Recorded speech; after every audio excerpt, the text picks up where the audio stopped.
Jetzt flogen drei Sterne über den Rhein, es sah den Witwe drei Töchterlein, es sah den Witwe drei Töchterlein.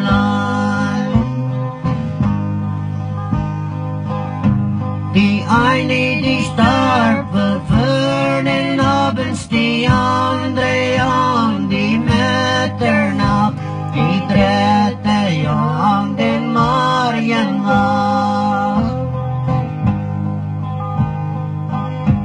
Und diese drei fassen sich an die Händen und gingen wohl für das Himmelsbein und gingen wohl für das Himmelsbein.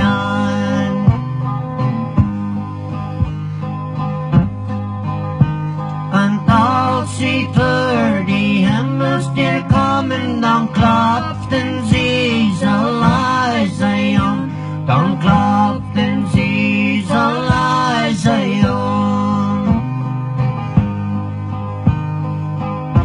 So Petrus sprang auf und öffnet die Tür, dann standen drei arme Säulen dafür, dann standen drei arme Säulen dafür.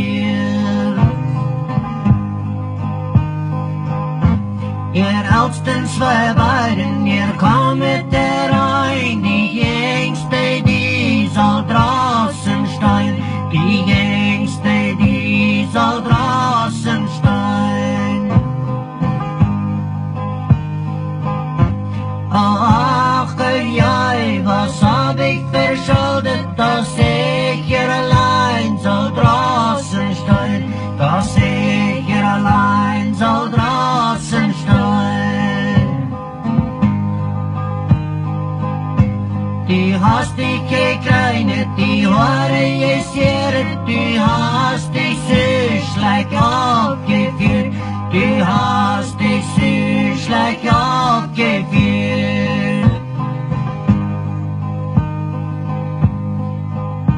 Geh du nach Schuh, die Hell ist dir ein, und seh, ob du findest in die Halle Rüd, und seh, ob du findest in die Halle Rüd. Und als sie für die Hellestür kam, dann klappte sie so grausam an, dann klappte sie so grausam an. Der Satan sprang auf und ließ sie herein und schenkte sie einen glühenden Wein, und schenkte sie einen glühenden Wein. Und als sie aus dem Becher trank, das rote Blut unter die Nägel versprang, das rote Blut unter die Nägel versprang.